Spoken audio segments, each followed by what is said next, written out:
നമസ്കാരം വ്യൂവേഴ്സ്. ദീപാവലി അല്ലേ വരുന്നത്. അപ്പോൾ ദീപാവലിക്ക് ഉണ്ടാക്കാൻ പറ്റിയൊരു സ്വീറ്റ് ഡിഷ് ഇന്ന് കാണിച്ചു തരാം. നിങ്ങൾക്ക് ദൂധ് പേടയാണ് ഉണ്ടാക്കുന്നത്.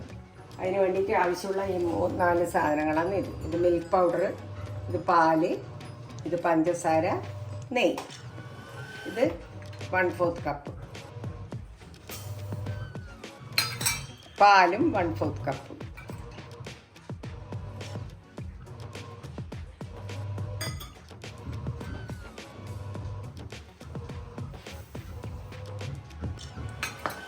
ഘീ 1.5 ടേബിൾ സ്പൂൺ.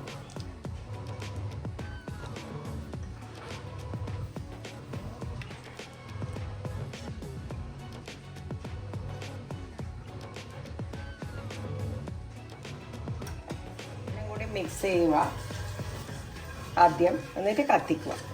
കത്തിക്കുമ്പോൾ പഞ്ചസാര ഫുൾ ഇളകിയതിൻ്റെ ശേഷം പാൽപ്പൊടി ഇടാൻ പറ്റുള്ളൂ.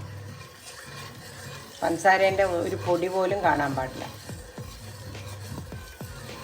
നല്ലോണം ഇളക്കിക്കൊള്ളുക. പഞ്ചസാര ഫുൾ അലിഞ്ഞു കഴിഞ്ഞാൽ പൊടി കുറച്ച് കുറച്ചായിട്ട് ഇങ്ങനെ ഇടും. ഇത് നമ്മൾ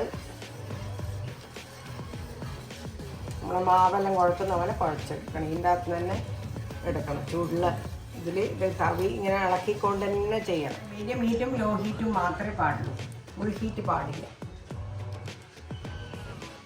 അത് ഞാൻ കുറച്ചിട്ടേ ഉള്ളൂ. അരിഞ്ഞോ നോക്കണം.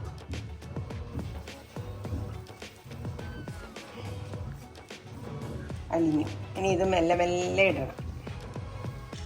കുറച്ചായിട്ട്. ഇതൊരു കപ്പ് പൊടിയുണ്ട്. ലംപില്ലാണ്ട് നോക്കണം. ഞാൻ എങ്ങനെ ഇടുന്നു.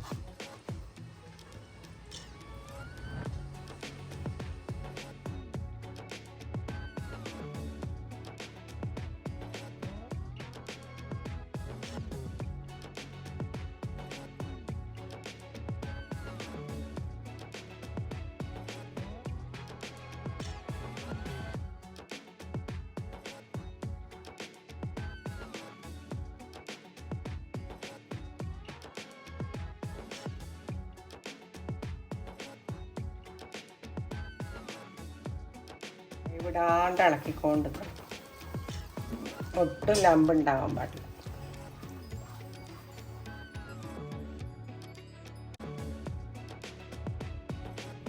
വേണ്ട, ഇപ്പം നേരത്തെ ഇത്രയായി. എല്ലാം ഇങ്ങനെ ഉരുണ്ട് വരും. നമ്മൾ പൊടിയെല്ലാം കുഴക്കുന്ന പോലെ. അപ്പം ഇറക്കിക്കൊള്ളുക.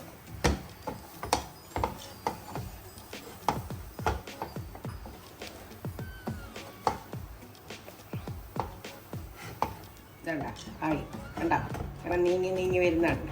ആയി വേഗം പ്ലേറ്റിലേക്ക് ആക്കുക. ഒരു ലേശം ഗ്രീസ് ചെയ്ത പ്ലേറ്റിലേക്ക് നെയ്യ് തന്നെ ഇട്ടാൽ മതി.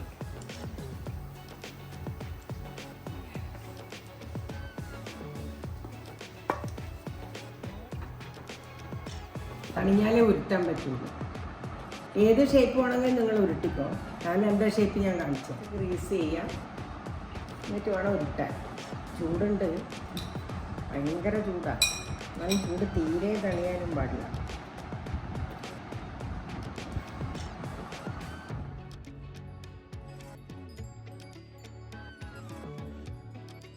ഷേപ്പാക്കും. എന്നിട്ടൊരു ബദാം അതിൻ്റെ കൊണ്ട് വെച്ചിട്ട് ഇതുപോലെ ഉണ്ടാക്കി.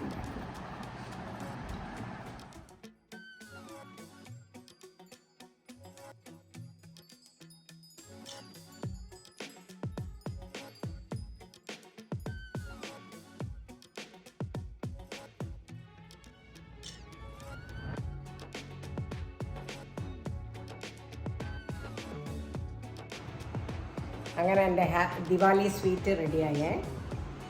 Happy Diwali to all. ഇത് എല്ലാവരും ഉണ്ടാക്കി നോക്കിയിട്ട് എത്ര എളുപ്പമുള്ള സ്വീറ്റാണ്. എല്ലാവരും ദിവാലിക്ക് ഉണ്ടാക്കി നോക്കി കമൻസ് ഇടണം, ഷെയർ ചെയ്യണം, സബ്സ്ക്രൈബ് ചെയ്യണം.